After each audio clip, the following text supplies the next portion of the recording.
A Super Bowl champion. The Green Bay Packers have won the Super Bowl.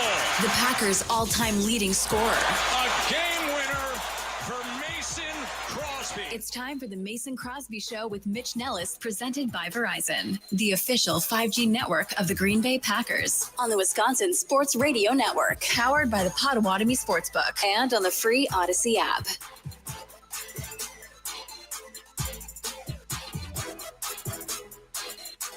High noon and welcome in. This is the Mason Crosby Show on the Wisconsin Sports Radio Network. My name's Mitch Nellis, a.k.a. Thunder.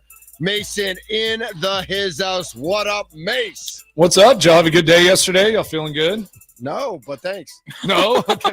It was your anniversary. It was. It was I think you just said no for fun. You had a great day. I saw your picture at Moe's. You were having a great time. I did. I actually got sick during dinner. Has nothing to do with Moe's. Like, I got, as I was driving to dinner, I was like, something doesn't feel right.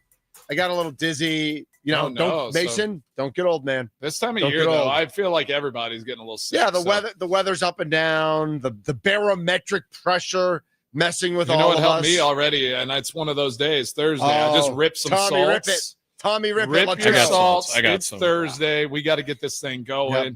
Mason, this is your first time on Twitter. Oh, live. yes. Because so we've been on. You haven't switched. You won't call it X, huh? No. Because even people who call it X still say they tweet at people, right? Yeah. Like you don't X at people. We're just grokking, right? Right. Well, we all need AI in our life. I'm Twitter for life. Like, I understand Elon owns Twitter it, for and life. I get like SpaceX exists, and but to me, I grew up with it forever. Does it? Twitter. Does it exist? I don't know. Do any of us really exist? I don't know. It was a great anniversary dinner. Happy anniversary, Mrs. Thunder. Mason, how was your day? My day was good. A little busy. It went by really fast. Photo shoots, wine drinking. No photo shoots. Getting a new door handle on my my door up here in the studio. So Tommy, that's big time stuff. Wow. Is there anything more but interesting of course, like Mason everything. getting a new door handle? Like everything, though, it's like you order something and then it's like the old handle, like the holes, it's the wrong size. Yeah. So it's like you got to go and get like the new drill bit to make the holes big. Like it's just there's always something. And so I'm about to start this home renovation project and just talk about stress. If my hair wasn't gray before, it's definitely going that way now. Speaking of hair, Tommy. Oh yeah. Any news for us?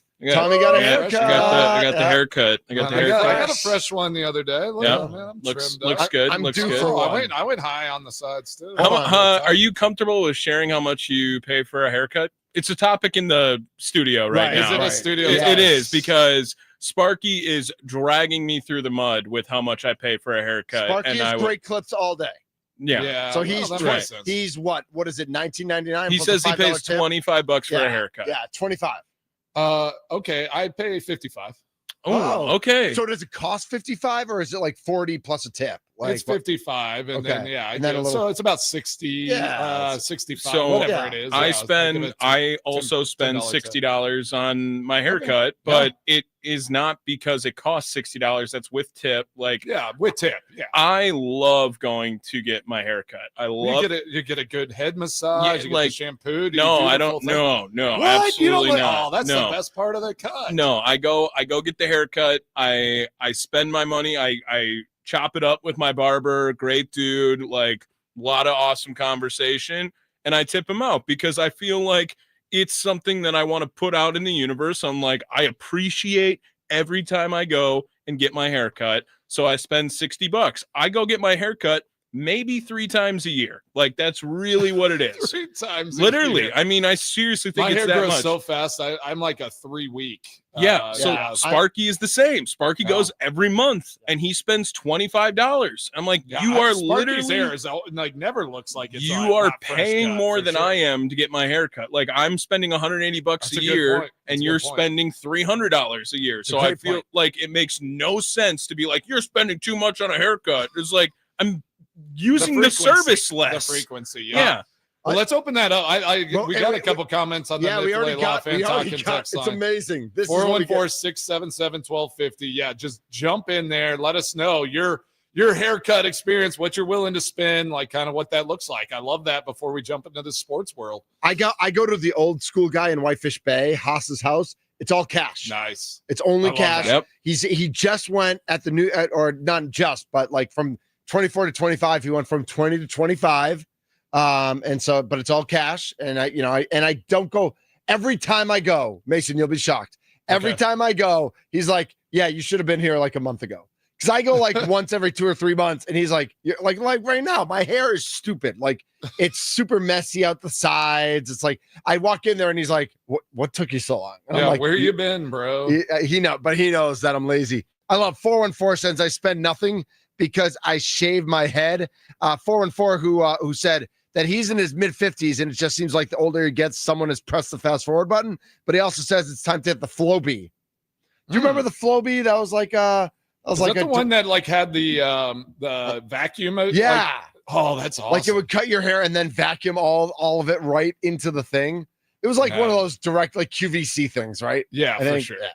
No, Right. I used to buzz the head, started training camp a lot and just let it kind of grow out. And then what did I'd Molly start think of the shaping it up. buzz? What did Molly think of the buzz? She was fine. I mean, I was gone so much doing, and just putting that helmet on season, and and then it was like as the season, like I'd let it grow out and start shaping it up, and then it was, usually in good form by about October. Nice. All right, so Mace, Game 5 of the World Series. I don't know that any of us really thought that after the Dodgers won Game 3 in 18 innings, that the Blue Jays would have no trouble with the Dodgers the last 2 nights, 6-2 and 6-1. The rookie, we'll get to you, Savage and all that, but just big picture wise, like, did you see this coming from the Blue Jays?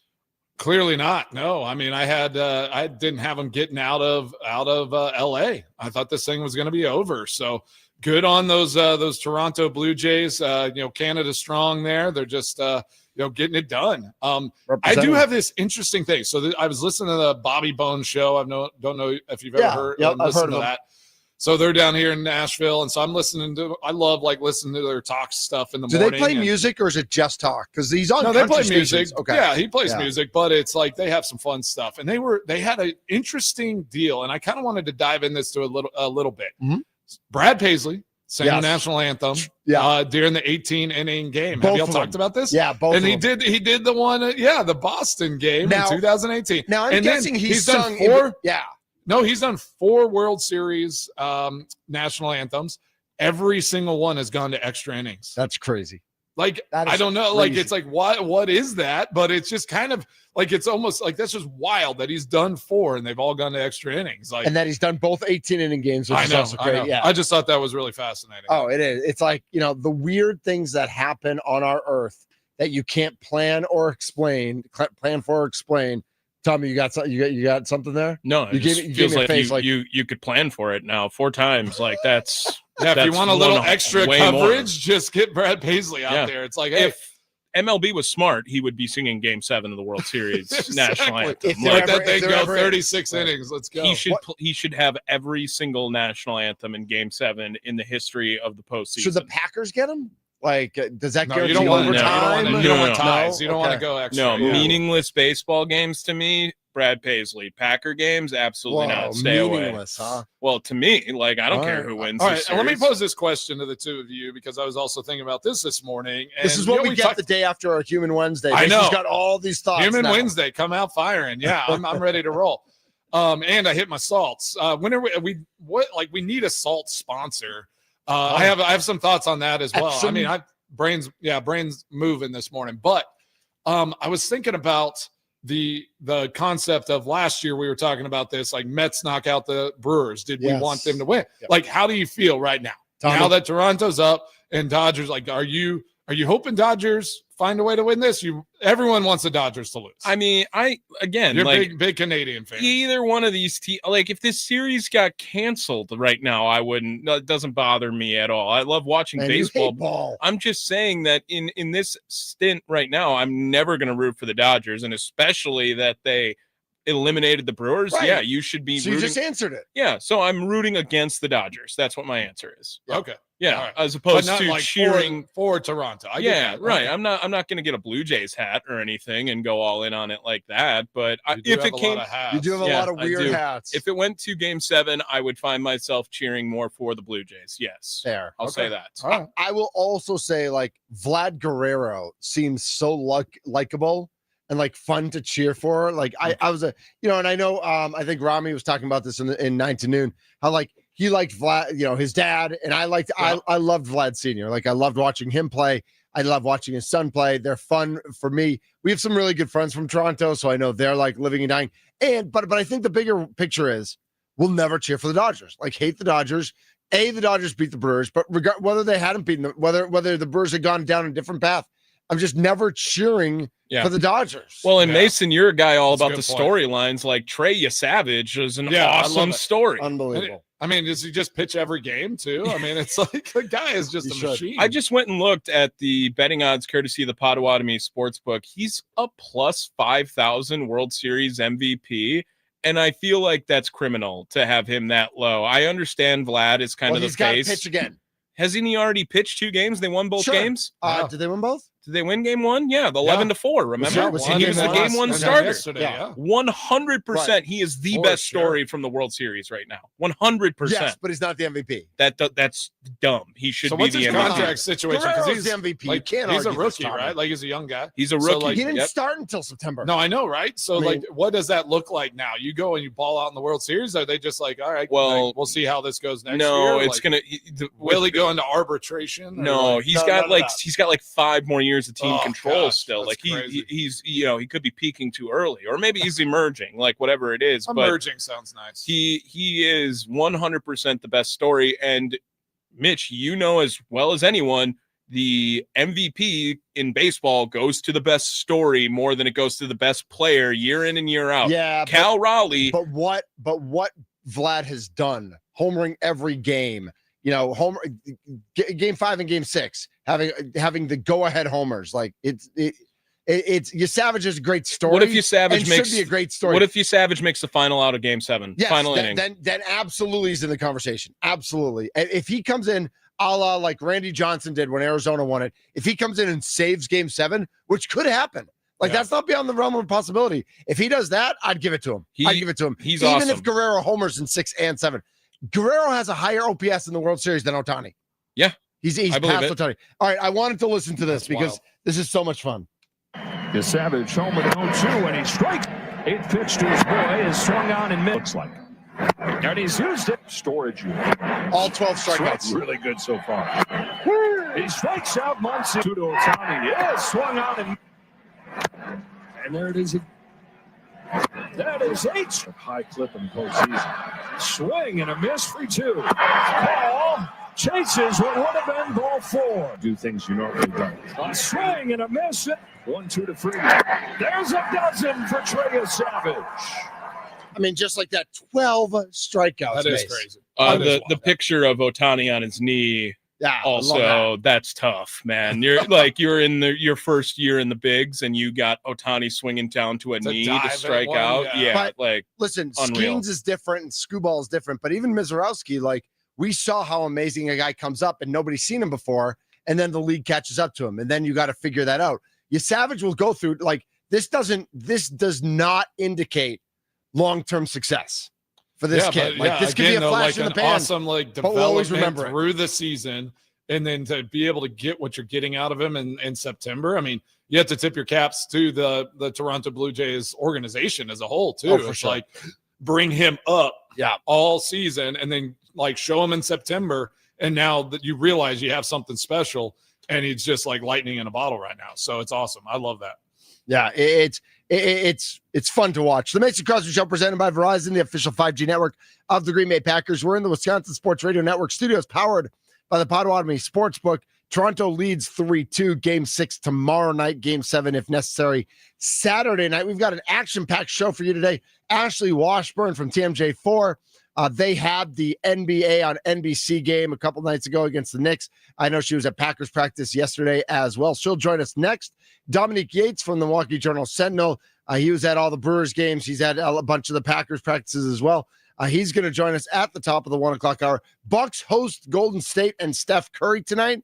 We'll talk about that, and we'll make our weekly picks. And sneaky, we talked about this a tiny bit yesterday, Mason. We can't talk about it too much because we've got so much other stuff going on. But Monday night, all 4 of our D1 basketball teams are playing actual games. Heck yeah. Like college basketball season is here, and it seems like, how did this get here? Like, how did this happen? It's an equinox. All things are happening. I love it. The equinox is upon us. Nailed it. I know. This is a great time great time of year. Whenever everything kind of, it's like stuff's coming to an end, baseball's kind of winding down, and then you just start revving up all these other sports. Like this is that perfect storm of sports world. It really is. Here at the end of October, early November. 414-677-1250 is the Nicolay Law Talking text line. 414-677-1250. Tyson in Zilla, Washington pays $35 for his haircut. 414 wants to know, would the Dodgers winning the World Series give us a better chance of getting a salary cap? But other 414 says nothing like the sound of popping of the glove, which I agree with. A better chance of a salary cap, Mason? Any thoughts on that? I don't think so. I mean, I just don't see it happening. I mean, you'd have to change so many things business-wise, right? Yeah, and what is the player's incentive there? Yeah, right. And make less situation. money. Yeah, exactly. It's like, what if they just put an absurd number on the salary cap, like 500? Right. Because even the Dodgers are at least 300. Like a really high cap. Like, does that solve anything? No, you're going to have to rework all everything. Of this. Stays the same, but you can only go up to that number, right? I mean, they can always raise the luxury tax and all that stuff, and they keep doing that. And that works for some people, but I don't think big picture wise that really has an impact. No, I don't either. Yeah, because if a cap is just is literally what you can't go over, so it doesn't change anything for these teams that don't spend, right? Like they'll just say well, okay, we'll just stay exactly. What would it do for a minimum? Maybe. Yeah, minimum is a possibility. Salary minimum, a floor. A floor would be would actually be better. The NBA has a floor, I believe. Yeah. I think that you have to spend over 200 or something like that. Maybe. I still think it would be just an absolute cluster if hey, we're going to implement a cap now, and then it's like, hey, Shohei Ohtani's got 70 million on the books already. Like you can't implement it with some of these massive contracts that are in already. Like, it just doesn't make sense. Mace, our guy's cheating on us with McAfee right now. You got that on right I know, yeah. Come on, Mike. Big Mike. It's all right. Cool. He has to bounce around. He can't. He's got to go into some lower level, media outlets. Just he wants. He's a man of the people. Yeah, man of the people. I agree.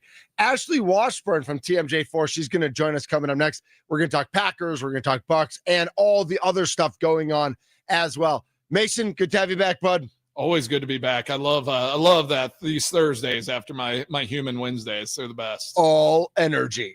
Yep, bringing it. He's Mason Crosby. Tommy Wirtz is here as well. My name's Mitch Nelson, a.k.a. Thunder. We are the Mason Crosby Show, presented by Verizon.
This is the Mason Crosby Show, presented by Verizon, the official 5G network of the Green Bay Packers.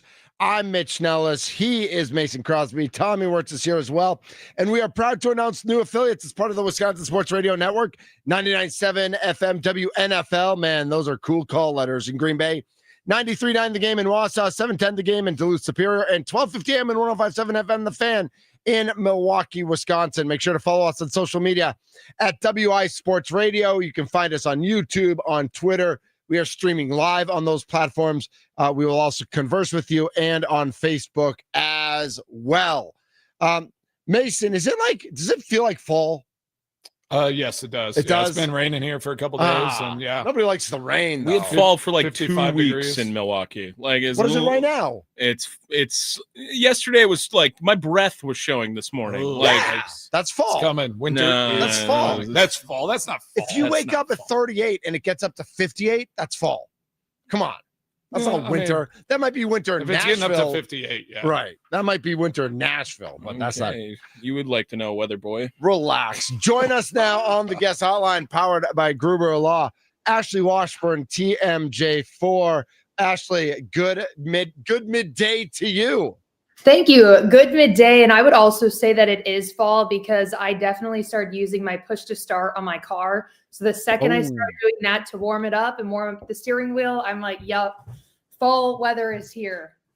I hit the seat warmer yesterday for the first time because nice. I actually don't like the seat warmer. I only do it when it's really cold. I probably didn't need it yesterday, but I felt like it. You guys like to be all comfortable. You like to be really comfortable. You're Are all we saying soft? winter preparation stuff. Right. This is not fall. Right. This is not fall behavior. Fall is just winter preparation, is it not? No. I actually love fall. I'm huge. Like, fall's my favorite. I love this weather right now. It's a late fall for everyone up there in Wisconsin. I mean, I feel like if you get close to November and you're still, just kind of talking about 50 degrees. We haven't had snow yet. I think everything's going all right. Yeah, that's nice. Ashley, there's no snow yet, right? Knock on whatever you have. Yeah. Well, and I would say I am a Southern California girl through and through. And so things are colder to me on like, I don't have a gauge yet, but I love the fall. I love the winter. It's not snowing yet, but I'm actually very much looking forward to it. My dog loves the snow, so he's ready for it. I have a quick story, Ashley, because I married a Tennessee girl, and like her second winter ever here, it was right around now. It was during Red Sox Yankees 2004. They have all the documentaries and everything. We had gone downtown Milwaukee to see a play. We leave the play. We're right on the lakefront, and it's one of those nights where like the wind gets through into your bones. And the play we had seen was very emotional. Stop talking about the it. Red I'm Sox like went down over 3 here. games to none against the Yankees. And I'm a Red Sox fan. I'm from Boston originally. She gets in the car and just starts crying. And I think it's because like, we just saw this really emotional play, like whatever. And it was actually the same night for Badgers fans. If you remember, the Badgers had a huge comeback victory at Purdue. I think Jamar Fletcher had a scoop and score to win the game. Nobody else remembers that. Badgers fans remember it, bro. 2004? Yes. Wisconsin versus Purdue. Because it all happened the same night. Purdue was right. Purdue was good then. That was like Drew Brees days. But she didn't cry because she cried because of the weather. Because the wind got through you. We all have, Mitch. And we've all experienced that Wisconsin coldness. We're not there yet. All right, Ashley, I'm going to ask you a serious question. Like you said, you're a Southern California girl, and we talked about this Dodgers Toronto Blue Jays matchup. Ooh. Like, are you a Dodgers fan? Is that No. like, what's going on? Okay, all right. I grew up in San Diego, so I grew up a Padres fan. So I grew up not liking the Dodgers, and so I would say that I'm definitely not rooting for the Dodgers in this World Series, just because of that personal connection with always playing them. As it should be. Yeah. So. Well, awesome. Well, you've had a busy week. You're going to the Bucks-Knicks game. You had an awesome interview. You've been going to the Packers practices, kind of diving into all that. I want to start with some Bucks talk. What do you think about that game on Tuesday? And kind of what's your thoughts for this game coming up tonight? It's going to be a big one against the Warriors. Yeah, I thought it was a really gritty game, especially knowing that there was a portion in that second quarter against the Knicks where it was more so Jalen Brunson than anything that just kind of started cooking. Their perimeter defense was just really non-existent. And we kind of started seeing that in the first quarter. There were just some leaky coverage issues, but they weren't making them pay yet because they just couldn't land a three. But then they started dropping them in that second quarter. And that's really kind of when the flipped script and all of a sudden you're down 18 in that game.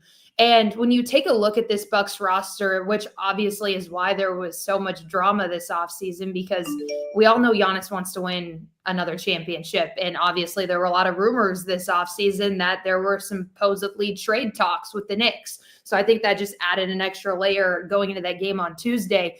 But when you look at this roster, you're like, okay, yeah, sure, you were able to bring Giannis back and you were able to make this roster, quote unquote, as competitive as possible to, I don't call the Bucks a contender, but I think contend enough in the East with some of the other injuries that they should hopefully make the playoffs.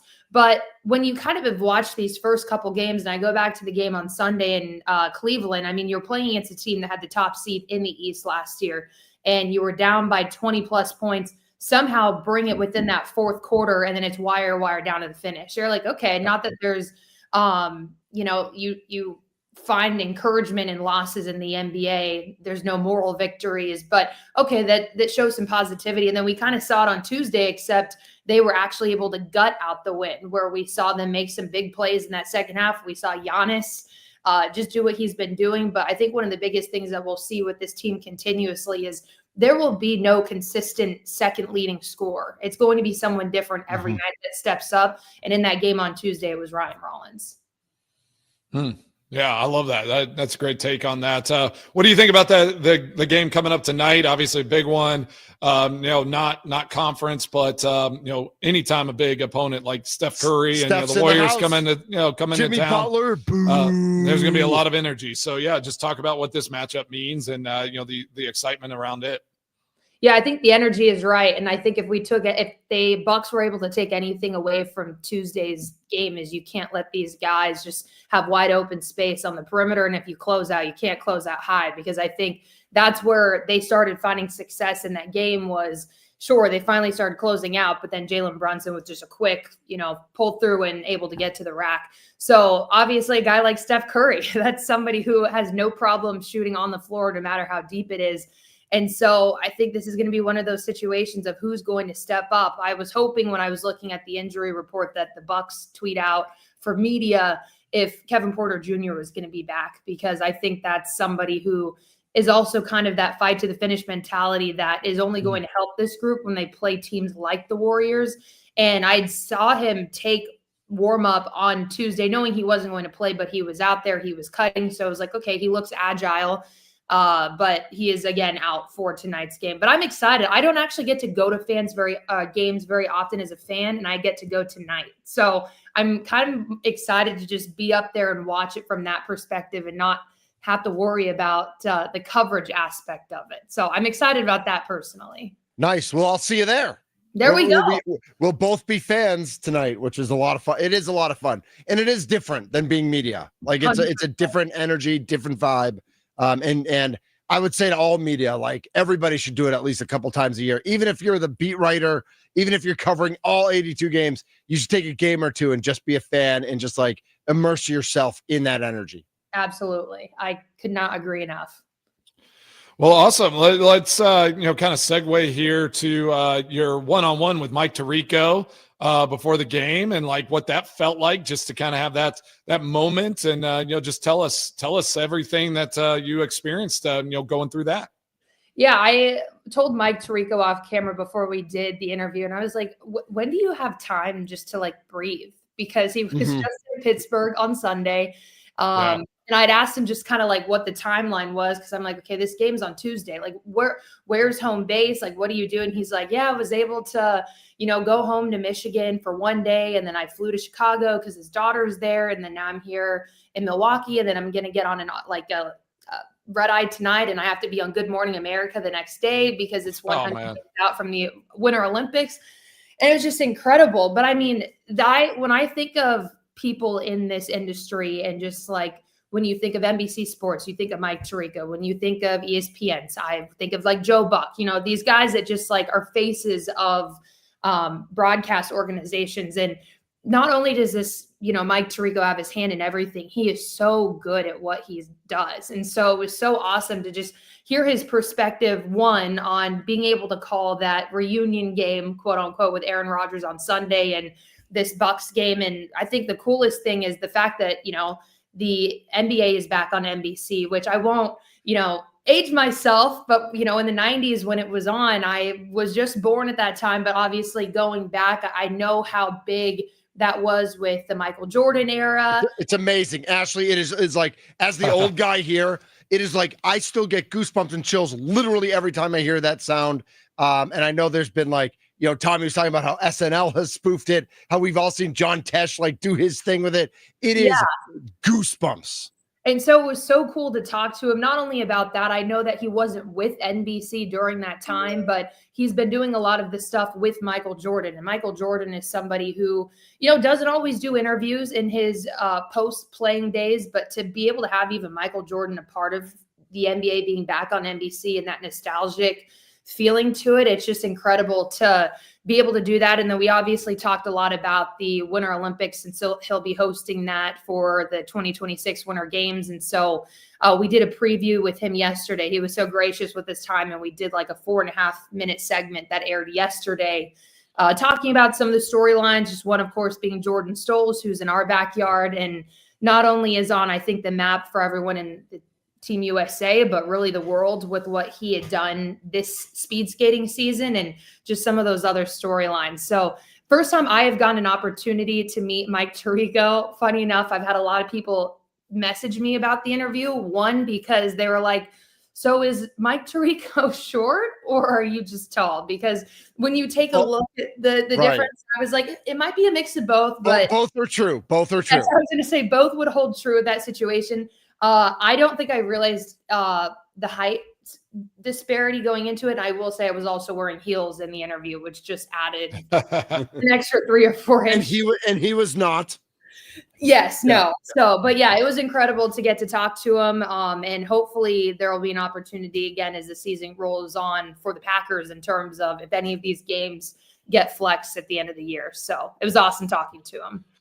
Well, I think you said a couple words there about just him as a person. I mean, gracious and like just the like his positive energy and how he like talks about the game and like sets things up is unlike any other. I mean, he is top notch in everything he does. I think that's so cool. I can't wait. I didn't even like think about the fact that we're 100 days out from the Winter Olympics. Like Olympic Games are some of my favorite times whenever those pop around, and just getting to see these young athletes up and coming, like doing their thing. It's so much fun. But I want to like talking about that reunion game. Obviously, the Mike Tirico, like shift focus a little bit to this Packers team and what they've been able to do. You were at practice. Was that yesterday? Is that that's what the guys were saying? So. What did you see? I do have to ask the question. It is Throwback Week. Like, what do you think of these throwback uniforms? I know there was a lot of talk about the helmets, the Guardian caps. Like that they even have those going with the special paint for the helmets. Like, just kind of run us down what you're thinking about this week with this Packers team. I think those throwback uniforms are incredible. I can remember when they had released it in the preseason and had an opportunity when I was doing sideline for those preseason games. They had brought it so we could show it on air, and just like looking at these helmets are incredible. I know that there's a lot of Illinois football fans that have been reaching out of saying, well, they were the first to do it. But regardless, beside the fact, they're awesome. I think the jerseys are incredible. Part of me would have loved to see those uniforms also maybe against the Steelers and just have like a throwback uniform, Sunday Night Football, just, to do all that. But it was cool to see the Guardian cap version of it. I know a lot of people love posting Romeo Dobbs, and that was kind of the photo that was floating around yesterday is just the Guardian cap version. So you can at least still see that 1923 helmet vibe that they're going for. But yeah, practice yesterday I thought was pretty cool, calm, and collected. I mean, you're coming off the high of Sunday Night Football, and I feel for Jordan Love because I was in the pool for that. We were the pool reporter, photographer, so we were in charge of shooting that for everyone in the state. And there are just so many continuous questions, of course, about like beating his mentor or beating the person that he succeeded. And I feel like Jordan Love has done more than enough to validate himself in terms of the succession line with the Packers, but I still totally understand the storyline of just, going up against a guy like Aaron Rodgers. And I know that you obviously played with him for a handful of years, Mason, but it's just incredible to see how that game played out on Sunday.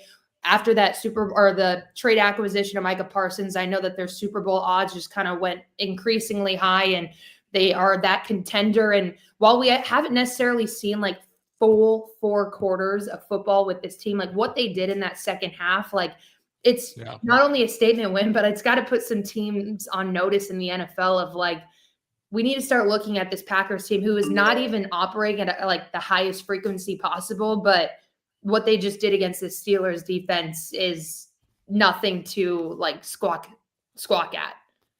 Yeah, no doubt. No doubt. We got Ashley Washburn from TMJ4. You can find her at Ashley J. Washburn on X or Twitter, as Mitch Thundernellis whatever it's called. Call it still. But yeah, and then Micah Parsons gets Defensive Player of the Month. I just saw that, like, awesome stuff. But I do want to talk, this Carolina game coming up. And we talked about this a couple times this week. Come off that high of like the Steelers, the big, all the talk. And now it's just like, oh, well, we got Carolina coming to town. Like, what does that mean? And then you got the Eagles on the horizon. So we've talked a little bit about that, that infamous trap game situation. What do you think, of that, like, rhetoric, I guess, around a potential trap game? And how do you think they match up against this Carolina team? I mean, it should be one that they go out and dominate. I'm also, picking your brain because we have our picks later on. So, do you think they can cover that 13.5, or do you think it's going to be a little tighter than that? Well, I just go back to what happened in week 3 this year. And I think that was a big conversation yesterday is I had prompted that question to Jordan Love of just like, how do you kind of navigate this week knowing that, not that you want to look ahead, but you do have a big Monday Night Football game in 2 weeks. And he was the one that had brought up what happened in week 3 of they knew that on the other side of that Cleveland Browns game, it was going to be that Micah Parsons homecoming down in Dallas on Sunday Night Football. And they collapsed against a team that they should have beaten pretty single-handedly. And I think the game in that spread had the Packers winning by quite a bit. And so I know that when Matt LaFleur was posed that question yesterday, it was, we're not talking about that. Like, we're focused at the task at hand. But this is a situation of you can't overlook this Carolina Panthers team. They should hopefully have their starting quarterback back in Bryce Young. And I think that will change a lot of things because point blank, Anthony Dalton did not play well in that game against the Bills. And I think the real big key for this Packers game is they got to stop the run. That's something they have found a lot of success in this year. And I think that's been somewhat quiet just because we're also so focused on just what that front four is doing in terms of the pressures and all of those different things. But I want to say the Packers are like number 3 in the NFL in terms of run defense. But on the flip side, the Panthers are like number 5. And obviously the big guy that's been really steering the ship for that is Dowdle. So it'll be interesting to see how the Packers handle him. But again, I don't think it's a game that you can overlook just because of you've got Bryce Young back. I was laughing to myself last night as I was going back to that matchup 2 years ago in 2023, because I believe that was like Bryce Young's best game in his rookie season. Yeah. Ever. He was amazing. Out of nowhere. He had been terrible. But then I also laughed because then I remembered, that was also the game that Jair Alexander made himself the team captain, if we can all remember that as well. Drama. But, just a little drama in that game. But I'm still excited for this Packers matchup. I think there's opportunities for especially that pass rush for the Packers to hopefully, like if you have a fantasy football team and you have the Packers defense on there, like Andy Dalton was sacked 7 times last week.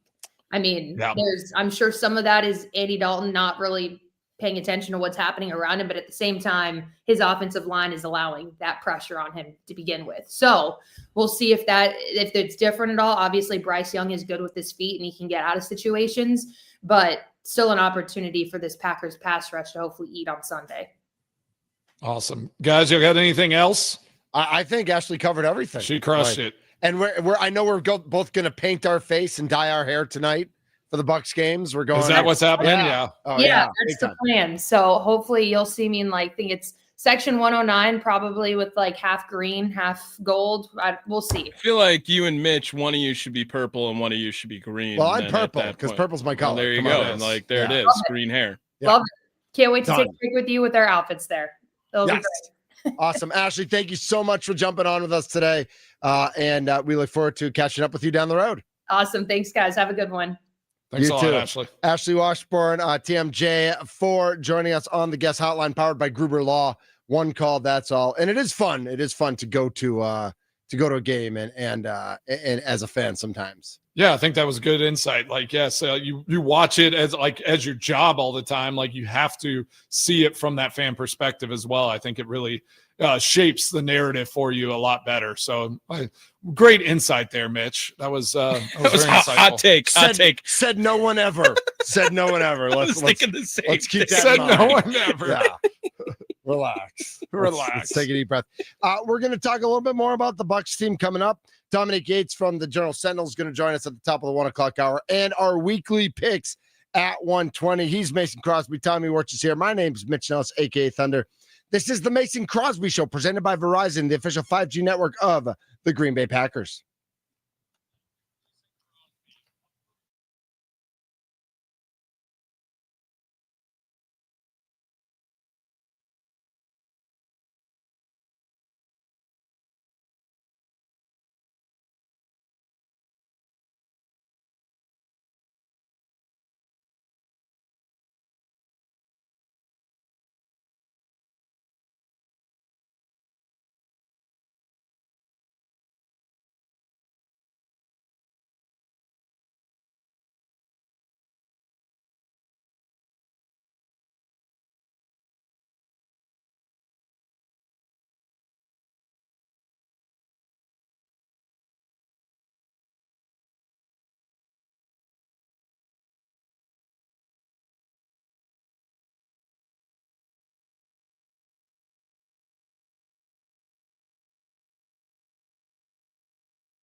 What's up, Mace?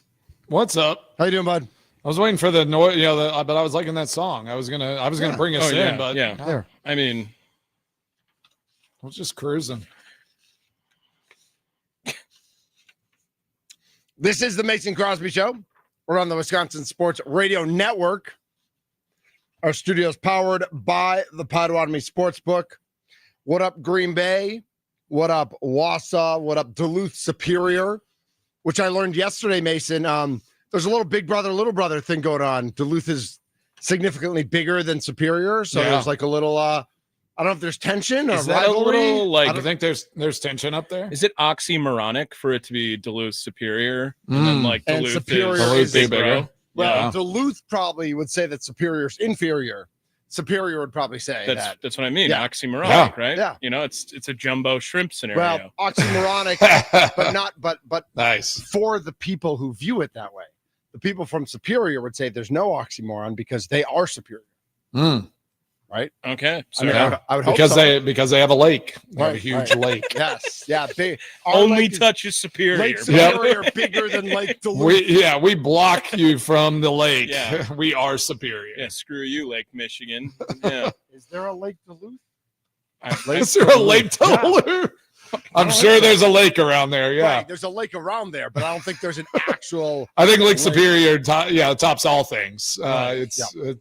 It dominates. Absolutely. Our thanks again to Ashley Washburn for jumping on the guest hotline powered by Gruber Law. One call. That's all. The Golden State Warriors make their once a year visit to Milwaukee tonight. And Steph Curry, Jimmy Butler, Draymond Green, Jonathan Kuminga, and native son. Tommy, you want to pronounce his name? Brandon Podzinski. Thank you. Yep. Oh, I was going to nice. get it wrong, so I figured. I don't even know if I got it right. I just said a All compliment. right. Do you think Bucks win this tonight? I do. You feel good about it? I do. The Knicks here were 3-point favorites. The Warriors are 3.5-point favorites. Okay. That doesn't bother me. I mean, everybody should be playing except for KPJ. Yeah. IMQ 1265 says Duluth has a decent airport. Never been to the Duluth airport, gotta admit. Because I don't think I've been to anybody's- Duluth a couple Have you? times. Yeah. For what? Yeah. I did a Packer fan tour event up there. Like, I remember how the bus goes around? Like, I did a couple of those. We do. And we popped into Duluth, one of those tours. Were you in Superior also, or do you skip over Superior and just go to Duluth? Yeah, we actually I think we took a bathroom stop in Superior. Ooh, okay. And then just drove right on by. Nice. Not a great review from Mason Crosby. There. I was just saying that just to go on the which one is better. Love it. So Well, we got Dominic Yates coming up from the Milwaukee Journal Sentinel. He's Mason Crosby. I'm Mitch Nellis, and we all got the Bucks to win tonight, so I feel good about it. Yep, Right? we got the Bucks. Yep. Is that your game? Is that your solo game? Oh, I got to think about it. We'll find out in about 40 minutes. This I know. is the Mason Crosby Show. All right? I should play music right now, right? It is. Aren't we Mason supposed to play Crosby music? show. You do whatever you want.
A Super Bowl champion. The Green Bay Packers have won the Super Bowl. The Packers' all-time leading scorer. A game winner for Mason Crosby. It's time for the Mason Crosby Show with Mitch Nellis, presented by Verizon, the official 5G network of the Green Bay Packers, on the Wisconsin Sports Radio Network, powered by the Potawatomi Sportsbook, and on the free Odyssey app. Hey, everybody. It's hour number 2 of the Mason Crosby Show. I'm Mitch Nellis, a.k.a. Thunder. Mason Crosby in the house. He doesn't have to worry about his kids right now. They're all at school. They all at school right now? They are, yeah. Right, we're just making sure nobody's under the weather or anything like that. somehow it timed out like perfectly for them, though. They have tomorrow off. They have Halloween off of school, which So do they just trick-or-treat all – do they start at 9 a.m.? I don't know. They're trick-or-treat asking for 12 that. straight hours? They're asking for it, but yeah. I guess it's like a teacher in service day. Yeah, so they're out of school on Halloween, and then it's a weekend. Like honestly, though, for me, that's like the best case scenario. Yeah, like I hate Halloween in the middle of the week. It's like, rough. It's yeah, rough. and then it's like, oh my gosh, now we have to get ready for school tomorrow. That is the one thing I like about southeastern Wisconsin doing it on the Sunday before, is that it's like 1 to 4 on Sunday. You can get home, you have like a big dinner, you eat lots of candy. Yeah, you have school the next day, but it's not midweek. Midweek is rough. Friday night is perfect. Like Friday night's an all-timer. Yeah. Right? Yeah. Like it's going to be a beautiful, beautiful evening tomorrow evening throughout the country, basically, except for southeastern Wisconsin, of course. Yeah. Weather should be good. And yeah, I think we'll probably go like in that 4 to 6 range. Nice. That'll be our trick or treat time. And then eat all that. Is everybody together, or some of the friends, like, are some of the I don't know. kids? I hear rumblings of like multiple venues, and which is going to be very, very tough. Good luck logistics wise, yes, for sure. Yeah. Joining us now on the Mason Crosby Show on the guest hotline powered by Gruber Law, Dominic Yates from the Milwaukee Journal-Sentinel, the multimedia extraordinaire reporter for our Green Bay Packers. Dominic, thanks so much for jumping on today. Thank you so much for having me. It's always a pleasure. What's up? You bet. Good to see you, man. Yeah, we were talking before the 1 o'clock hour on the differences because, we've added new networks to the Wisconsin Sport Network, and we're in some different locations. Have you ever been up to Duluth, Superior? Honestly, I have no clue what that is. I'm still new. You got to go see that huge lake up there. I mean, it's awesome. Hey, road trip. Let's go. Road trip it. Let's do it. Yeah, I'm still the new guy. I'm still learning Wisconsin. I'm still learning how to say Wisconsin cities on top of that. Exactly. So I'm still starting from scratch, really. Exactly. Well, Tommy can help you. He's from Cudahy, which I'm sure you didn't know that's how that was pronounced whenever you first got here. I can tell that Dom is not from Wisconsin based on how he says Wisconsin, even. Like, which is okay. I understand why everyone else says it wrong, but it's totally cool, Dom. It's just Wisconsin. It's right, it's just Wisconsin. Let's jump into some ball here, Dom. And I really appreciate you jumping on. I did just see something, and I got to ask you this, from my background playing there in Green Bay, being a kicker in the NFL for a long time. What did you think? I just saw LaFleur's comments about when he was asked about Brandon McManus and his health and how he's doing. And then he made a weird comment about, like, I don't talk to kickers. Right. Did you see that? Like, what was that about? And like, what's kind of your thought on how this week has gone and what this team is looking like for the weekend against the Carolina Panthers? Yeah, I think he was joking a little bit when he said that, because even, when the initial injury happened with McManus, he said they were in conversation. And it even kind of goes back to the whole funny story of LaFleur saying it was a major concern. McManus followed it up with, I don't think he read his thesaurus going into it. So I'm pretty sure they do talk and they try to get a feel for how, he's feeling throughout practice and going into the week. But other than that, I think that the energy has been in a good place, and that's really all you can ask for after having a big win against the Steelers. And you have a Monday night game around the corner with the Philadelphia Eagles. So, there's been a lot made about a trap game or having a letdown game, and I just don't really get the sense that's going to be the case with this team. Yeah, Dom, I want to interrupt there because I did a whole topic on this yesterday. Like, is trap game our fault? it's the media's fault, right? I feel like fans are like they're on a week-to-week basis and they're not looking down the road, and it feels like it is totally our fault that trap games happen. Couldn't disagree more. What? No, I agree with you, Tommy. Yeah, fans are always like, you're telling me fans aren't looking ahead to Philly? No, fans and media, not the players. I think Tommy said that media and that fans aren't. Yeah, 100%. Dominique, you can tie it up if you want right here. Like, tie it up. Where are we at, Dominique? Yeah, bro. I do think it's more of a media narrative in the fans, and I think they get more caught up into it. But I do think, especially with this Packers team, you guys aren't fans anymore. You guys are just media. You guys are just media hacks. That's all you guys are. Exactly. Come back to the bright side. I'll say with these Packers, I think if there was a such thing as a trap game or letdown game, they already learned their lesson in week 3 against the Browns. So that's why I'm just not buying any of that this week. Yeah, I also look at this Carolina Panthers team. They are very inconsistent. Like, they've had some sparks, but they don't have one part. Maybe their run game they can lean on, which I feel really good about the Packers defense against anyone's run game. But, the Browns had an excellent defense, right? So it was like there was something there. I'm not sure Carolina comes into Lambeau Field with something that it's just like, oh my gosh, this could go bad if we don't take care of business. Like, this is one of those games that you should handle pretty handily and not have any issues with. So on that injury front, I brought up McManus at first. How is the injury report looking? Like, are there any expectations of any guys coming back? Is there anyone new on that report or anything that we should look at for this week, or is everything pretty much status quo up there? Honestly, health-wise, they're in a pretty good spot. For the second straight day of practice, there's only 3 guys that have been out. Dontavian Wicks with the calf injury. He obviously missed last game. Nick Neiman, linebacker, and a huge piece to the special teams. He dropped in that Steelers game with the pec injury, and he hasn't practiced. And then Lucas Van Ness, he had the foot injury in Cincinnati, and he hasn't played the past couple of games. So those are really the only 3 guys. Matt LaFleur said Van Ness is kind of day-to-day. For the others, he's not, too sure right now. So at this point, those are really the only 3 guys that are out. But Zach Tom has been in practice. I know he dropped out, a play in Pittsburgh. Everybody, Devontae Wyatt, came out of that game healthy. So overall, they're in a really good spot right now. Yeah, it was really good having Devontae Wyatt back on the field. Like, you could feel his presence and his energy. Like, he is he's like an energy guy. Like, I feel like he kind of brings that defense to where they need to be and lets everybody else just kind of work around him. So really good seeing him back there as well. I do want to kind of shift some focus. We talked about the World Series at the beginning, and I don't know if this is where the guys were thinking I was going to go here, but you watch a lot of Brewers, games this year. Like, obviously are well-versed in that space. What have you thought of this World Series so far, and which team are you kind of maybe rooting against or rooting for, in this World Series this year?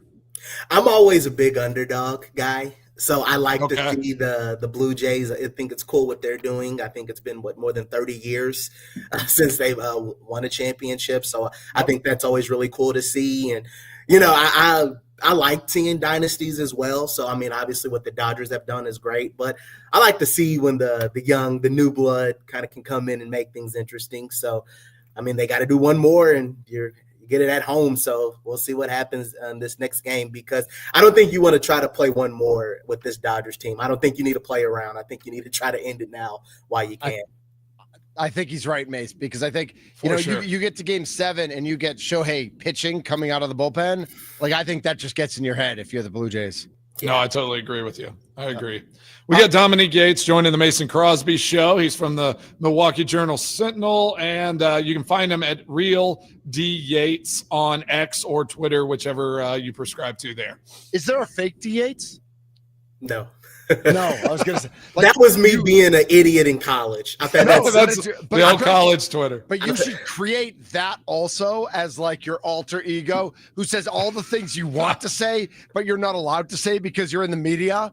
That the fake D8s just goes off on people and just like destroys people all the time. Like people who are like, I think, that actually caught fire when Twitter first started. It was like, I remember like the not SVP, like the fake Scott Van Pelt and like stuff. There were a lot of like fake accounts of like that were really those people or, I can barely keep up with my main Twitter account, so Yeah, I don't know if I could run a burner properly. So I saw on Twitter you had some time with a Panthers reporter this week, and like how from like that kind of eye on the enemy perspective, how are they feel? 4-4, they got to feel pretty good, but they've beat bad teams. I mean, I know they beat the Falcons, but they've gotten I don't think they got beat pretty bad by the Patriots, obviously by the Bills this week. Like what is their outlook as a 4-4 team at this point? Well, I mean, they're pretty much right on pace to where they were last year. So in that regard, at this point in the season, they're feeling better compared to where they have been.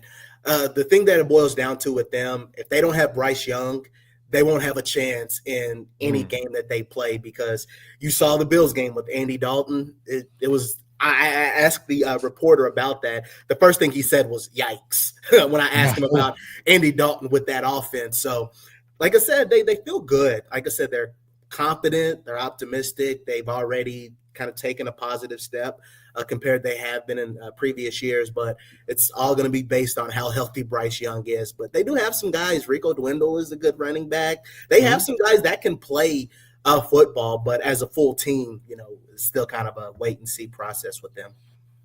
Nice. So what through 7 games here with this Packers team, like before the season started, before the Micah Parsons trade, all of the stuff that happened, what was your prediction, for this season? Have they matched, exceeded, or where are they at kind of in your mind? And what is kind of your outlook and your hope for this team moving forward?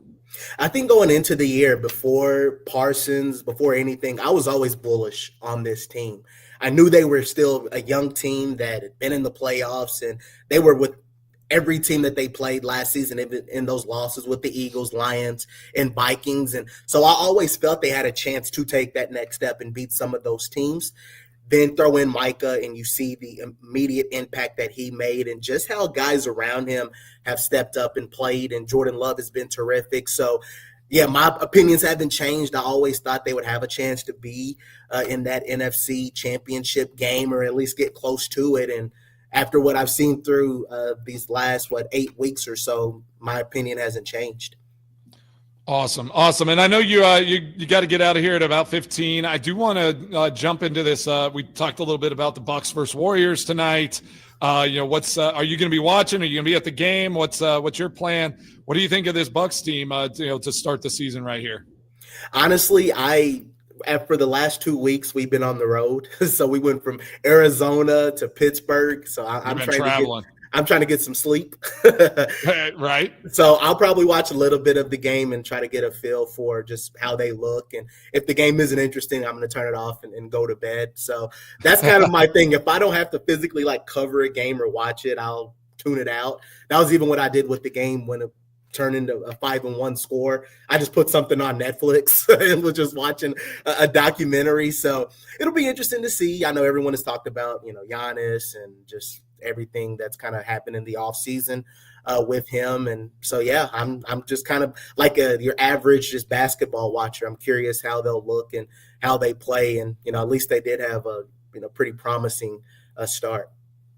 Absolutely. Awesome. Yeah. Anything else, guys, before we have to let them go? No, keep up the great work. We're following you on Twitter and all your content, and we'll definitely catch up with you down the road. Thank you. Yeah, I'm trying to stay out of trouble out here. I did have a little funny moment with LaFleur where I had a blooper, and he had a little fun with it. So. How's Tucker Kraft's leadership, Dominic? Yeah, because he didn't address it, and then you asked about it, and then it was like, oh wait, he actually did. Yeah, I learned my lesson. I always make sure you're listening, because I was multitasking, checking my camera, checking social media, trying to get some updates in. Someone had already asked him about Tucker Kraft's leadership. We've all done it. I love it. He was a great sport about it, so that's all I can ask for. So hopefully that was my first and last blackout fine. Yeah. He said they're blackout fines if you're not paying attention. So that was my first and last one. Nice.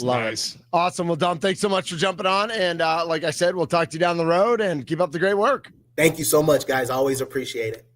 All right, absolutely. Thanks so much. At Real D Yates, Real D Yates on the Twitterverse from the Milwaukee Journal Sentinel. Dominic Yates joining us on the guest hotline, powered by Gruber Law. One call. That's all. I know we really get into our previews tomorrow, Man, Mason, I know I said this against the Browns, and I know I said it against the Cowboys, but I just like at home, like the Panthers have been good at home and terrible on the road. Like they're just not that good, man. This is so you just chalking it up. So then if they lose on Monday and then it's like this was a trap game, like this is exactly media right here. You're like, I'm not worried, not worried about it at all. That is not it. This is a dumpster fire organization over hate here. This industry. Like no, why I'm trying to expose it. I am Pablo Torreing this industry. Pablo Torre. The concept of a trap game wouldn't exist if it didn't actually happen. If teams didn't actually lose to bad teams in between two big games. Clearly that happens on earth. Yes. Or the whole concept would never exist. Mason, this is not. With that said, I've never argued for trap game. I've never said this is a trap game. Tommy's totally putting words in my mouth, totally setting me up to be the villain. I'm going to come back No, not setting you up. I'm setting all of us up. I'm saying that we bringing up the phrase trap game because they laid an egg and they are and it's not a trap game. If they lose, then they suck. It's not Alabama. Really it's not Alabama playing an FCS opponent. Like everyone made it through the collegiate ranks. These are all professionals. Like true, but there are games like this at home where you're not looking to the Eagles right now. Like this isn't a trap game. You're looking to beat this team down and build confidence going into the game. How do you week. When you were on Green Bay, Mason? Mason was on Green Bay. We talked about trap games every week. I mean, every week was a trap game. But how do you go into a game where it's like you're playing the Bears, right, or those crappy Lions teams like back in the day, right? Is this like in the locker room? Everyone's like, I'm about to pad my stats this week, or is that like forbidden conversation? Yeah, I don't. Or they're wide. I mean, there were certain guys that were like they knew they were gonna go have a game, but yes, I was always concerned in those Lions games leading up to them, like whenever they were really bad, and then all of a sudden you get a 21-point lead, and you're like, okay, we're good. Right? Like you just had to get into the game and confirm that you were the better team and you're going to go dominate. I think it was more of those where it's like plod along. I did always worry. I worried sometimes whenever that locker room feel was like, all right, this should be a W. This should be a cakewalk. Like did not like those types of weeks. And then the leaders, the coaches, you could almost feel it in the building. And you would always know whenever that was happening because Thursday or Friday meeting, there would be like Coach McCarthy would come in and he would be hot.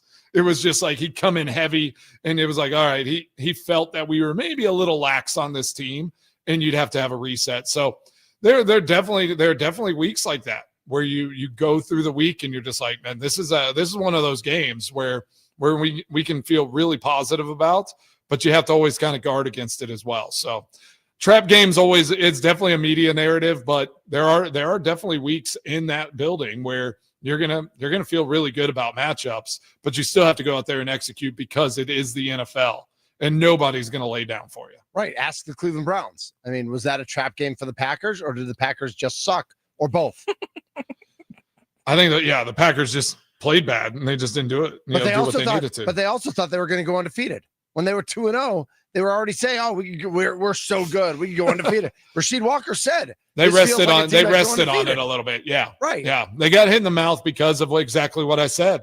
Nobody reset and said, like, "All right, you're only as good as you were like in that week. You're only as good as your preparation and how you view the opponent that you're coming into." Like I always viewed every game, every opponent, and I just was kicking the ball, but it was like this team is the best team that we're playing this week. You have to go and play them like it's a playoff game, like it's, you're trying to get to the Super Bowl. And that was my mindset. And I think our really good teams, that was the mindset we had. It did not matter who we were playing. We were going to view them as a worthy and tough opponent. This is the Mason Crosby Show presented by Verizon, the official 5G network of the Green Bay Packers.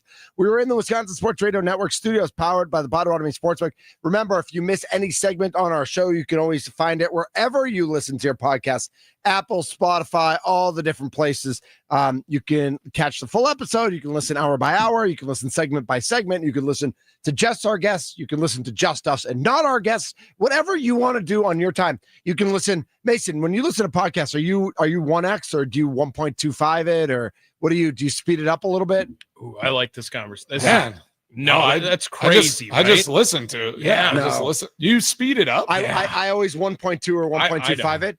That's wild. I didn't even know that was a thing. Like that's Seriously? bad. Yeah, I didn't know you could speed up. It's right there. It's like the main button you can press on anything you listen Mason, to. I think we are in the minority on that too. I I think you that's are. a very common thing, Yeah. Mitch, that people speed up the content. Most people, especially produced podcasts, not live radio shows, but produced podcasts, they like have a presentation and they talk. Yeah. And they and for Thanks me, for teaching me for something. me being a live guy, it's too slow for me. Yeah, I mean, but me and Mason, I can't listen to you already people know- talk that slowly. we have nothing but time. So We're just here, yeah. that must be nice.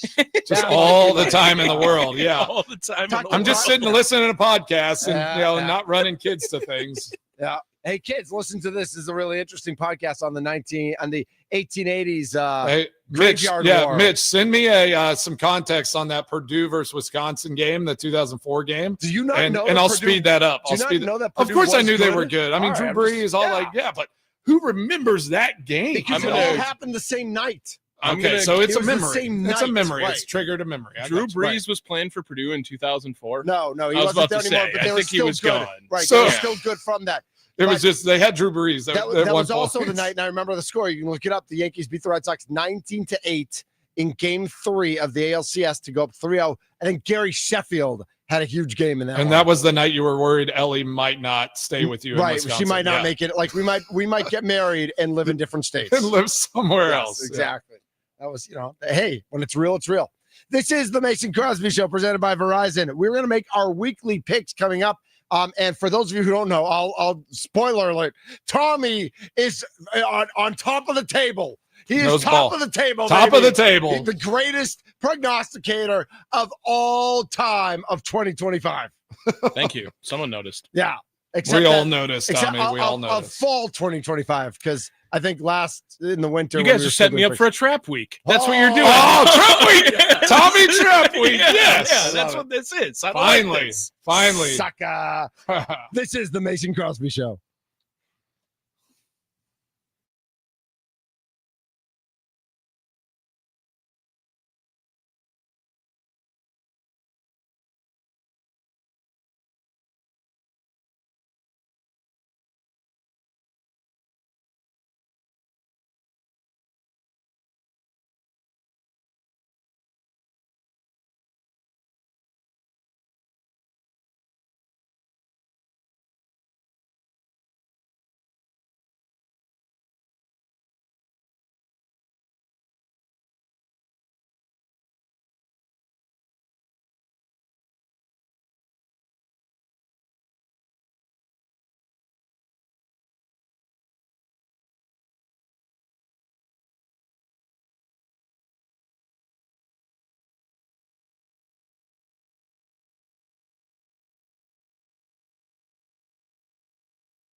It's time for the boys' weekly picks. Hear who they think will win the big games this weekend. Just don't trust them. It's weekly picks with Mason Crosby, Mitch Nellis, and Tommy Wirtz. This is the Mason Crosby Show. It is time for our daily picks. Before we get there, I want to give a shout out to everybody watching on YouTube and on Twitter at WI Sports Radio. I am Q1265, who said Duluth had a decent airport, chimes in and says he went from San Diego to O'Hare to Duluth for a golf trip. And then we also have some people who are, on the talking text line about Mason's trip up to Superior Duluth. We'll get to that in Mason's extra points, though. Yep, I like that. I was going to dive into it. Nice. But we want to get into our picks. And we all know, as we just mentioned, Tommy is the best, and Mason and I are the worst. Trap week. Trap week. So a trap week. Trap week, Tommy. Tommy's so good. There's no way he lays an egg with his picks this week. There is no way. 21 and 22. That is the bottom of our list. Mason Crosby. One game under. Mitch right where I Nellis- want to be. Yeah. Right Mitch where I want to be. Nellis is 22 and 21. One game Tommy, over. 23 and 20. We're going to pick the NFC North and then a couple extra games with some bye weeks from some of our friends, as in the Wisconsin I will Badgers. take the bye week over the Badgers. Yeah, bye week. We'll cover the spread. Bye for week sure. Badgers. Let's start in the NFC North and talk about the Chicago Bears. They are 3-point favorites. All betting odds courtesy of the Potawatomi Sportsbook over the Cincinnati Bengals, who have to raise season ticket prices just to get Jamar Chase and T. Higgins to stay on the team. Bears are 3-point favorites. Anyone want to go first? Well, do we need to talk about this season ticket situation going on? I mean, it's crazy that a client said that to them, but then, with our insider information, it sounds like, I would probably freak out too at the end of the day. Yeah, bad stuff in Cincinnati. It is getting ugly. And when they lose to the Bears this weekend, it's just going to get uglier. I will take the Chicago Bears -3 at Cincinnati. Flacco's 50-50 to play, I believe. That's what I saw yesterday. Ooh. So I shouldn't have told you guys that. No, I saw that. Yeah. Well, I know you saw that. That's the only reason this line is right. In favor of the Bears, in my opinion. Yeah. So I'm taking. You're the Bears. taking the Bears. I'm taking the Bengals. Mm. I will take those points, and I will take the Bengals. Bears were so bad against the Ravens. Yeah, I cannot pick the Bears again. I have to take the Bengals. I'm gonna rock with Cincinnati. Chicago as well. I think that First come up trap game. Gotcha. I think that this Bears team, is better than what they had on the field last week, and I think that this Bengals team, especially if Flacco is questionable, I don't love the line for them, so I'm going with Chicago. Moving on, we'll stay in the NFC North. We have Vikings at Lions with Detroit 9-point favorites. All signs pointing to J.J. McCarthy returning, which I don't know if that's good news or bad news for Minnesota on this line. I am going to take the Detroit Lions in this one to cover 9 points. I just think JJ McCarthy stinks, man. I really do. And I saw 3 games of him, and I've made my decision, and I'm probably never going to change it. So I'm going with Detroit. Okay. I realize this game shouldn't be a 3:00 game, but I kind of wish it was so that we could watch the Packers game and then this game instead of red zone channeling or going back and forth. I got to take the Lions too. I mean, I think the Vikings are spiraling, and JJ's not ready. He's just not ready. Yeah, I'm rolling with you. I mean, that line's not big enough. If Lions don't beat this Vikings team at home by more than 10 points, then that I would be shocked. Yep, same. Sticking with the NFL, this is probably one of the marquee games of the week and an interesting line. Or of the year. Very interesting line. Chiefs going to Buffalo and taking on the Bills. They are 2-point favorites on the road. Mason Crosby, you care to kick us off? Yeah, I couldn't believe that. Pound the Bills all day on that line. I mean, I am not sold on the Chiefs still at this moment. So I think Bills at home are – that's a slap in the face. They will win this game. I am going to rock with Kansas City during this game because I think, again, this is another thing of why is the line like this? And it worked out in my favor picking the Chiefs that time against the Lions. Remember when it was at Arrowhead? Yep. And I think Patrick Mahomes getting Rashee Rice back and getting into a rhythm, I think the Chiefs are the best team in the AFC. I don't care what the records are anymore. I think they are. I think Mahomes is the best quarterback, and the Chiefs are the best team. Mitchell. Actually, I had for my personal bet, I had something, and I'm going to change it. So I'll talk more about this game later. Okay. Hint. But I do also like the Bills in this one. I know the home game against the Lions was a nice win for the Chiefs, but they beat the Raiders. That was at home. Yeah, and they beat the Raiders and the Commanders also at home. Two bad teams. I think going on the road to Buffalo, I do think this team still has issues. The last time they played on the road, they lost to Jacksonville.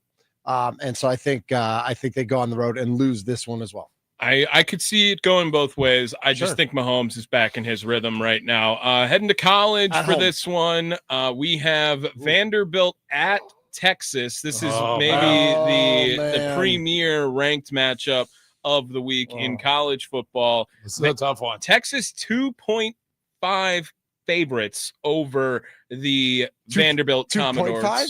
You know, I was going to say 2 I was going to say 2 points, and then I changed it because the line changed. So okay. 2.5 point favorites over the Vanderbilt Commodores. We might be the most pro Vanderbilt show in Wisconsin. They're exciting. They're exciting. Well, Diego Pavia is our guy. We got basically he's the Baker Mayfield of college we football. Need right Pavia Before on the we show. get to this game, is it crazy that 3 weeks ago Penn State, Ohio State is not the marquee game of the week? Crazy. Yes. Like 3 weeks ago would have been like, this is number 3 versus number 1. Did you see that line? It's insane. Yeah. 21 and a half? Yeah, it's crazy. What? It's going up. People are betting them hard. It was 21 when I looked this morning. That's so wild. Yeah. But I'll start. Let's see. This is Vandy at Texas. Yes. Yeah. And the number's 2.5. I mean, I think you play this game anywhere else on earth and Vandy wins. But I think going to Texas, they're not ready for the smoke of going to Austin. I think Texas covers this one at 2.5. Just because I think in college sometimes, you know, they say in pro sports you get 3 points for being at home. I think sometimes that is too much. More often than not, it's too much. But every so often, it's not enough. And I think just like Vandy being a new money against the old money of Texas, I like Texas. And I hate that because I hate Texas and I love Vandy like as teams. Yeah. And if Vandy wins, man, I would hope to be wrong on this. This is a week of some parity in our picks because I'm rolling with Vandy. I'm going to stay with Vandy. Okay. I think Missouri is a better team than Texas. You know, and they beat them. I know it was at home, but I think Vandy has something special. I'm excited. I want to roll with them, and I'm down. Like I love hating on the Longhorns a little bit, and I'm just kind of down on them. I think Vandy's gonna stomp them. I hope so. Yeah, Arch Manning might stink. Oh gosh, you know, right? I will never forgive myself if I don't pick Vanderbilt and they do win this game. For my boy Diego, so I am gonna rock with Vandy as well. And that might be a really dumb bet, but that's betting with my heart right now. I'll admit that I'm betting with my heart. Hey, it's worked with Baker. I'm also going with Diego Pavia and Vanderbilt Commodores this week, because it would be more fun. Like that's way more fun. Definitely more fun. And now we get into our solo games. Anyone want to go I'll first? Start since I already teased it. Go ahead. I'm going to go right back to Buffalo, and I'm jumping on the over. Oh, we're going on an over. Yeah. We got an over pick. So before I saw the over under, I was ready to take the Bucks tonight, plus 3.5. I love the Bucks tonight. I think the Bucks win that game. But Buffalo has just been scoring points, and their defense stinks. And Kansas City has all their players back, and I think their offense is much like better a 45-42 game. I think it's going to be one of those crazy shootouts. The over under, I think, is 52. 52 is the over under. Yeah, so I'm going over in the Kansas City Buffalo matchup. That is my pick. That's a good one. Root for points. Mason, do you want to go? Otherwise, I know mine. Yeah, I can go. Yeah, I'll go. I'm gonna roll with. Gosh, I'm really high on this New England Patriots team. Yeah, so all right. I saw that line against the Falcons at home in New England at 5.5. Yeah. So I am hitting the Patriots to win that game. Giving up 5.5 all day long. They've been great at home. Their defense has been playing great. Yeah. Drake May is a baller. Yep. So I like that pick. He's on my fantasy team too. Oh, is he? Nice. Yeah, it's a double push. That's a fun one. I was looking at a couple of different games in this one. I looked at the Chargers and Titans because you know how big of a Herbert boy I am, and I thought you are 9.5. Well, Justin Herbert's great, but Trevor Lawrence is just as good as him, and he's only 3-point favorites over the Vegas Raiders. Ooh, okay. So I'm rocking with the Jacksonville Jaguars. Nice. Shout out to Mitch Nellis's entire family right. in Jacksonville. I am going Jags minus Nephew 3. Court will be very excited by that pick. The Raiders stink, man. Yeah, they they are do. bad, and that line, it's just I have no idea how that line is there either. I'm taking the Jags. Yep. All right, real quick. I looking at some of these picks, there is an early line already out for next week. Philadelphia at Green Bay next Monday night. Do you guys want to guess what that spread is? Philly at Green Bay next Monday night. I have a guess. I'm sure you. I didn't look. I swear to God, I didn't look. Swear to God. Okay. What do you got? All right. I'm going to go Packers 2.5. Okay. Mace, you got an idea? Yeah, I got Packers 4.5. It is 3. So right in the middle. Right in the middle. Nice. Tommy's closer. A little bit. Little bit. Yeah. But yeah. Andy went under, right? The Right, price is right, right. yeah. Yeah, it's good call. Yeah. Good call. Thank you. But I thought that was interesting that line's already out and the Packers are favored at home against Philly, which they probably should be. Makes sense. But that line could obviously vastly change based on what happens this week. Yeah, I agree. Trap. Yeah, they lose that trap game. Trap game. Trap game. Trap game. Speaking of trap game, this line has been going up and down all week. It started at 12, I believe, for Green Bay. I saw it at 12.5. This morning it was at 13.5. I forgot we got to pick this game. And 'cause, now I've been dreading picking this it game. is settled at 13. Panthers at Packers. I will open it up right here, and I will take the Green Bay Packers by 13 over the Carolina Panthers. I don't care if Bryce Young's playing. I don't care if Andy Dalton's playing. I don't care if Tom Brady comes out of retirement and he suits up for the Panthers this week. Packers 13 on the spread. Book it. You're calling the spread, so you're automatically losing whether if it's not a push, you lose either way. Okay, sorry. Wait, your points was a 13-point win? Would you have a I'm score? saying. Do you have a score I prediction? didn't say this. Okay, Right. fine. Okay. Well, let's go 35-6. I think they just absolutely butt race them. Oh, so you're saying they cover? Because Yes. I thought you said that they win by 13. He's calling a tie. I'm Yeah. saying He take picked the the tie. Packers on He the picked the 13 tie. points. He picked the tie. Oh my God! Can you call a tie? Do you get like two wins? If you Two call a points? tie, Yeah, I'll let okay. you. You can tie take, the spread. You yeah. automatic. It's like Bullet Bill in Mario Kart. You immediately go to the top if you correct a tie on the I correct. love it. week. All right, Yes. perfect. I'll implement that rule. All right. You got 35-6? Yep. Because I literally wrote down 34-7. So I got 34-7 Packers. All right. Okay. I'm just gonna go with the number that's been their winning formula this year. So I'm gonna go 27 to 13. Oh. Yeah. Just barely covering. Yeah, just barely, but hey, But they it covers covered. cover. Yeah. Yep. I kind of went back and forth because I was thinking Carolina could do something weird and cover this, but I'm just like, the Packers are going to score at least 27 points. And I just don't know if Carolina can score more than 2 touchdowns. Mhm. Like, I don't see it happening. So yeah, I just can't see this Carolina team scoring all that much. So Right. if the Packers would just have to lay an egg like they did at Cleveland, but the Panthers defense isn't as good as Cleveland. So that's not happening. Not even close. Yeah. Not even close. They do have a running game, and that's about it. That's about it. Yeah. Yeah. Oh, and the Packers are really good against the run, just in Yeah, case exactly. anyone was wondering. So, reviewing our picks here, we're all rocking with Green Bay and Detroit to cover in their massive spreads this week. Chiefs and Bills, a little bit of parity, as I'm going to rock with Kansas City against the other two guys. As the same, me and Mitch going to rock with Chicago over Cincinnati. Our solo picks this week, we got Pats, Buffalo, Kansas City over, and Jags. Me and Mason rocking with Diego Pavia, Mitch Nellis, Arch Manning this week. So I feel sick for that. yeah, Love the I Mannings. do not like that at yeah. all. So we're gonna reach out. I'm gonna get Diego Pavia. We're gonna get him on. Let's at one get point. him. Like that'd be amazing. I want Diego on the show. Yes, sir. So that's the next goal, Diego Pavia. I'm All right. gonna call That'd my be so shot. We're cool. gonna get Diego Pavia after the season. Only if they win and cover this. If they win in this weekend, then we'll get if them on. they don't cover, no Diego. I'm done with Pavia. them. Yeah. Yeah. All right. Fair enough. Nice. That was our picks. Those are our picks of the week. When we come back, it's Mason's Extra Points right here on the Mason Crosby Show, presented by Verizon. Yeah, buddy.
What's on Mason Crosby's mind today? Now I'm thinking. It's time for Extra Points, powered by the Potawatomi Sportsbook on the Mason Crosby Show with Mitch Nellis. Tell me what's on your mind. On the Wisconsin Sports Radio Network.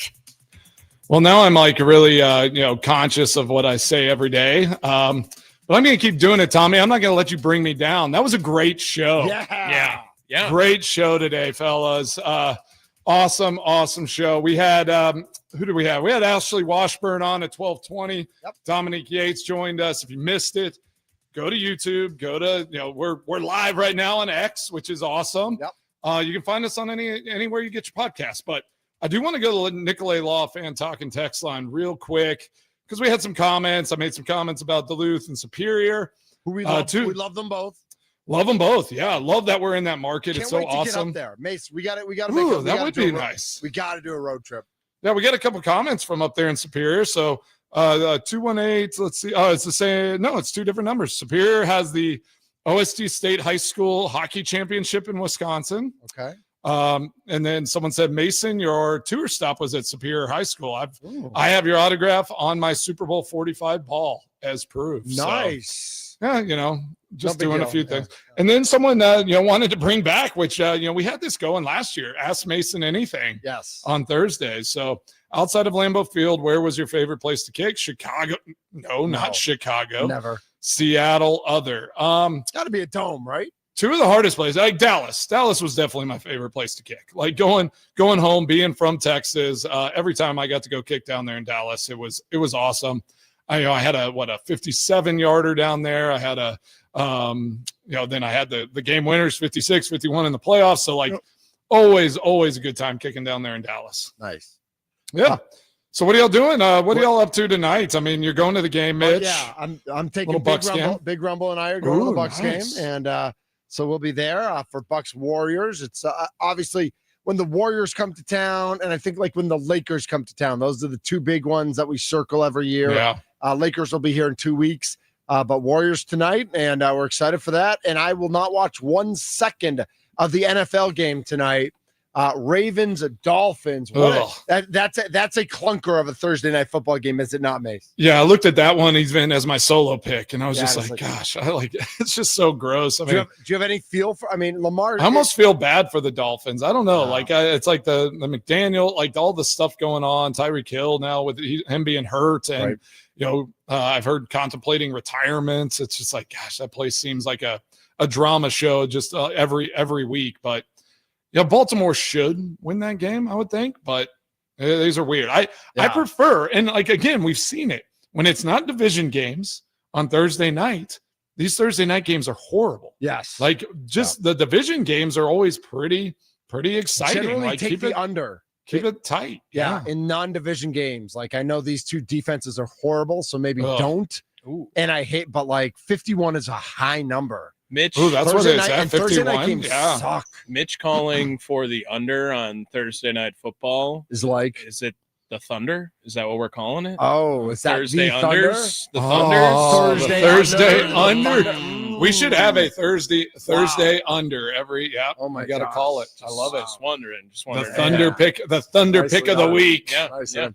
Oh, nice. So, Mace, we'll talk more about it tomorrow, obviously. But what is the one candy you are most looking forward to stealing from your kids? Okay. And yeah, I'm curious to see how y'all. I think I maybe brought this up last year, but I love 100 grands. Yeah, yeah.